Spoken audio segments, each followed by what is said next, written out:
The unseen guardian. The vastness of space stretched endlessly before Captain Maya Chen as she stood on the bridge of the EDS Vigilant. The ship's stealth systems hummed silently, rendering it virtually invisible against the backdrop of stars.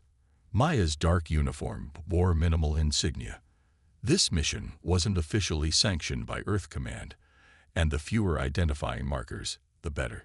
"Status report," she commanded, her voice calm despite the tension that had settled in her shoulders over the past 3 weeks. Lieutenant Rice, her tactical officer, looked up from his console. "All systems nominal, Captain. Stealth field operating at 99.8% efficiency. We're completely invisible to standard detection systems." Maya nodded, her eyes fixed on the main display showing their destination, Helios Outpost, the third human colony to report unusual sensor readings in the past month. 2 other outposts that had reported similar anomalies had gone silent shortly thereafter. "How long until we reach Helios?" she asked. 4 hours at current velocity," replied Navigator Harrison. "We're maintaining low-emission propulsion as ordered." Maya moved to the central command station, bringing up the classified reports that had led to this unsanctioned mission. 17 months ago, humanity had been formally welcomed into the Galactic Council, an alliance of 23 spacefaring civilizations, most of which had been exploring the stars for millennia before humans achieved their first faster-than-light travel. The welcome had been cordial but condescending. Humans were treated as precocious children, given observer status, restricted territories for colonization, and limited access to advanced technologies. Earth's representatives had accepted these terms, understanding that proving themselves worthy of full membership would take time. But then the attacks began. First, it was Proxima Station, a research outpost that went dark after reporting unusual energy signatures. The Council dismissed it as equipment malfunction, citing the primitive nature of human sensor technology. Then New Darwin Colony fell silent after frantically reporting unidentified vessels. Again, the Council's response was patronizing reassurance that it was likely space debris or natural phenomena misinterpreted by inexperienced human observers. Maya's jaw tightened as she reviewed the evidence Earth Command had presented to the Council, evidence that was summarily dismissed. The disappearance of 2 outposts with over 3,000 colonists was explained away as communication infrastructure failure common to emerging spacefaring species. "The oldest trick in the book," she murmured. "Captain." Commander Alvarez, her XO, had approached silently. "Dismissing the concerns of those you consider beneath you," Maya clarified. "Every empire in human history did it before they fell. Seems the Galactic Council hasn't learned from our mistakes." Alvarez nodded grimly. "That's why we're here instead of a Council peacekeeping force. The Vigilant wasn't supposed to exist, at least not according to the technology-sharing agreements Earth had signed upon joining the Council. While publicly, humanity presented the face of an obedient newcomer gratefully accepting the guidance of elder races. Privately, certain elements within Earth Command had continued developing technologies the Council might find concerning. The Vigilant was the culmination of those efforts, a stealth vessel incorporating both reverse-engineered alien tech and uniquely human innovations. Its quantum displacement drive, adaptive metamaterial hull, and gravity lens weapon systems were all strictly prohibited under Council treaties. Maya had been selected to command this prototype for a reason. Before space service, she had been a historian specializing in colonial expansionism and its effects on indigenous populations. She understood exactly what was happening to humanity on the galactic stage. They were being colonized, albeit with a smile and a handshake, rather than with guns and disease. "Captain, incoming transmission from Earth Command." Communications Officer Park announced. "Admiral Kubota, encrypted channel." "In my ready room," Maya ordered, striding toward the small chamber adjacent to the bridge. The holographic display flickered to life, revealing Admiral Kubota's stern features. Unlike Maya, he wore a fully decorated uniform, though his expression carried the same weight of responsibility. "Captain Chen, Status report. We're approaching Helios Outpost, Admiral. Estimated arrival in 4 hours. No unusual activity detected so far. Kubota nodded. The Council has formally denied our request for an investigative team. Again. Maya felt her frustration rising, but kept her expression neutral. Their reasoning. The same. We're overreacting to normal space phenomena due to our limited experience. The Ardelians even suggested we might be manufacturing crises to gain technology access. 3,000 people are missing, Admiral. I know. Kubota's voice had dropped to a near whisper. That's why the Vigilant mission is now officially a go. The President has signed off. You are authorized to engage any hostile forces threatening human colonies. But Maya. He paused. This needs to remain deniable. If the Council discovers we've been developing restricted technologies.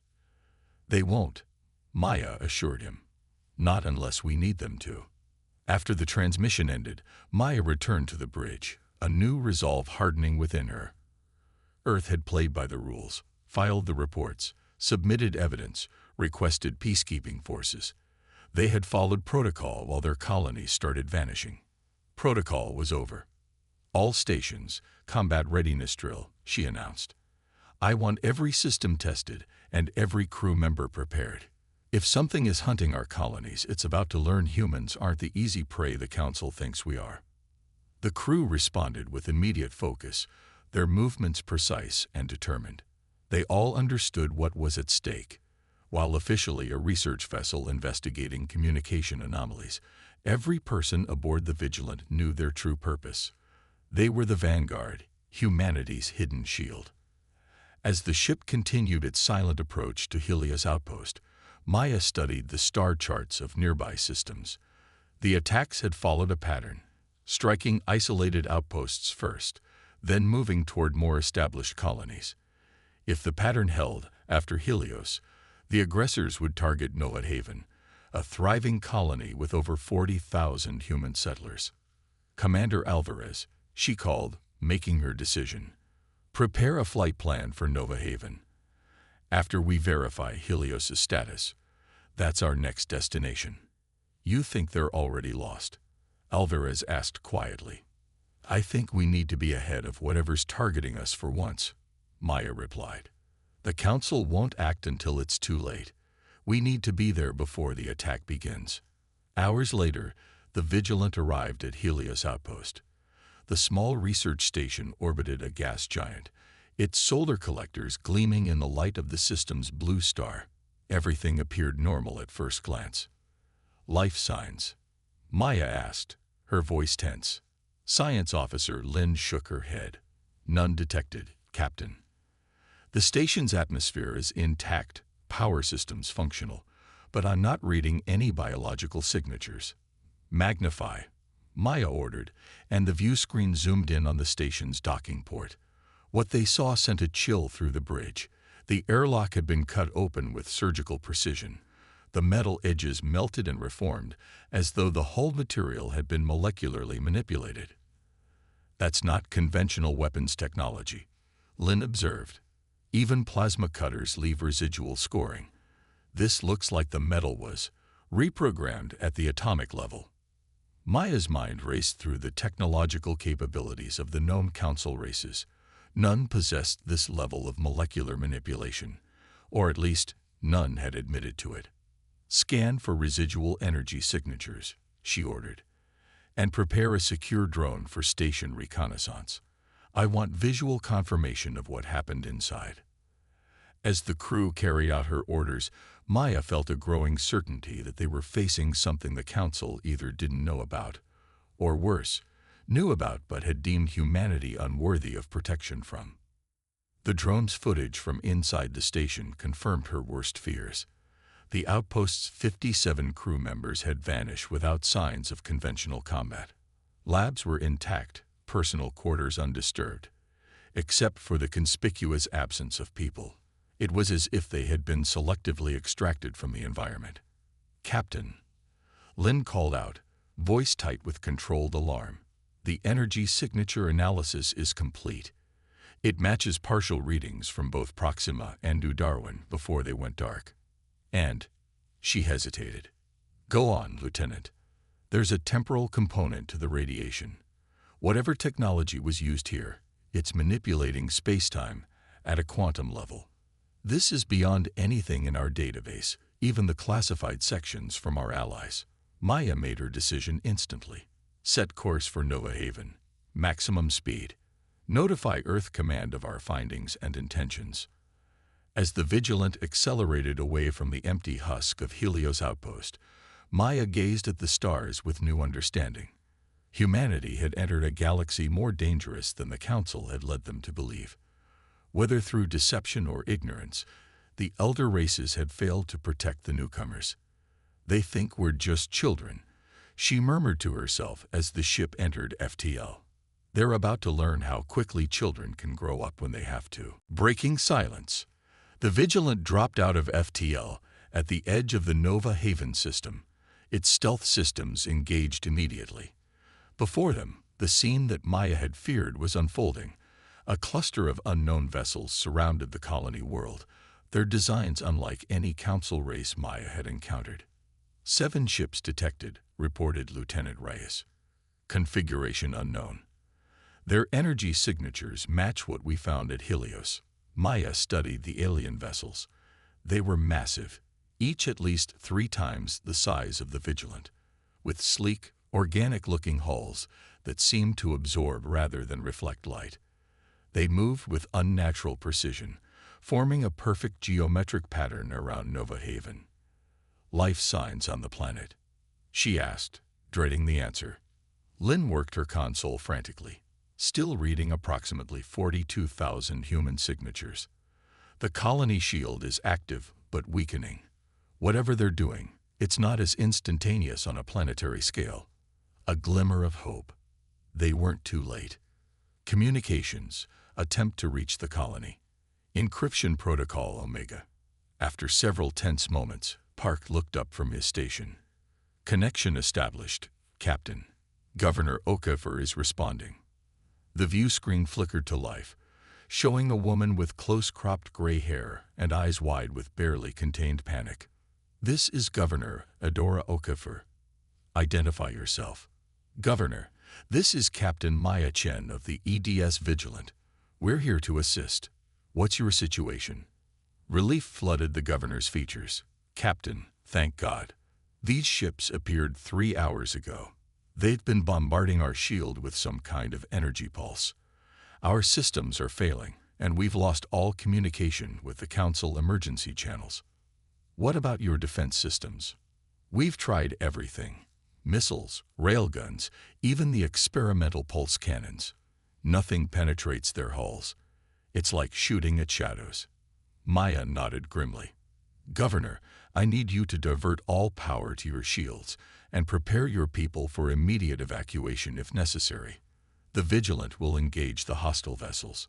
Okafor's expression shifted from relief to confusion.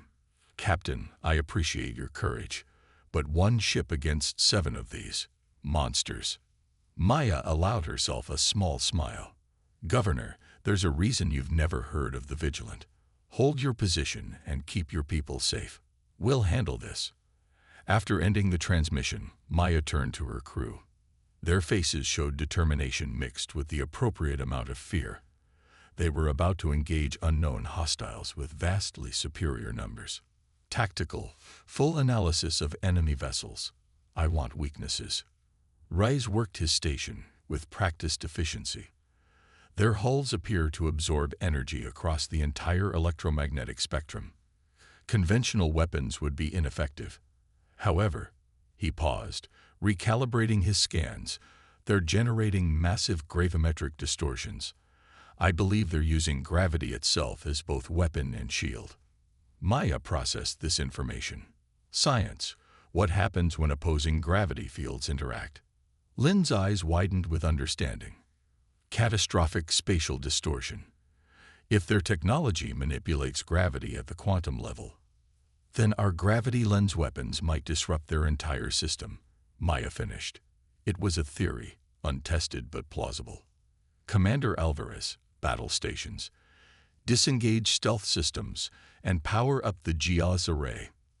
The crew moved with practiced precision, transforming the research vessel into what it truly was, a warship designed specifically to fight the kind of advanced threats the Council had assured humanity didn't exist.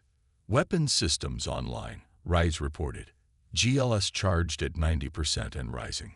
The gravity lens system was humanity's most closely guarded technological innovation, not reverse-engineered but developed independently after observations of neutron star interactions. It could focus gravitational forces into a coherent beam, creating localized space-time distortions that could shear through matter at the molecular level. Disengage stealth in 3, 2, 1, Maya ordered. The Vigilance suddenly appeared in the Nova Haven system, its adaptive hull now gleaming with a subtle blue energy field. The reaction from the alien vessels was immediate. Two broke formation and accelerated toward the human ship. "They've detected us," Alvarez reported unnecessarily. Reading energy buildup in the approaching vessels. "Hold position," Maya commanded. "Let them come to us." As the alien ships closed distance, the Vigilance sensors provided more detailed readings of their construction and capabilities. They were even more advanced than initially estimated, their hulls composed of an unknown material that appeared to exist partially outside normal spacetime. "Captain, they're charging weapons," Reyes called out. "GLS status, fully charged and ready." Maya took a deep breath. "Target the lead vessel. Narrow focus, maximum intensity." The Vigilant hummed as power diverted to its primary weapon. On the bridge, the lighting dimmed momentarily before stabilizing. Fire. From the bow of the human ship, a nearly invisible distortion erupted. Not a beam of energy, but a coherent projection of gravitational force. It struck the lead alien vessel precisely at its center mass. For a moment, nothing seemed to happen. Then, the laws of physics reasserted themselves with violent implications. The alien ship's hull began to distort, its matter compressing inward at the point of impact. The compression accelerated exponentially until, with a silent flash of released energy, the vessel collapsed in on itself, forming a temporary micro-singularity that immediately evaporated in a burst of Hawking radiation. The bridge crew stared in stunned silence. The GLS had performed beyond theoretical expectations. "Target the second vessel," Maya ordered, her voice steady despite her own shock at the weapon's effectiveness. Before they could fire again, the remaining alien ships broke off their attack on the colony, all the tension now focused on the Vigilant. Their formation changed, becoming more aggressive. "They're coordinating," Alvarez observed. That first ship wasn't a fluke. They recognized the threat. A barrage of energy pulses erupted from the alien vessels, striking the Vigilant's shields. The ship shuddered, but held together. "Shields at 76%, reported the engineering officer. "Their weapons are attempting to create the same molecular disruption they used on the outposts." Maya knew they couldn't withstand a prolonged assault from 6 vessels.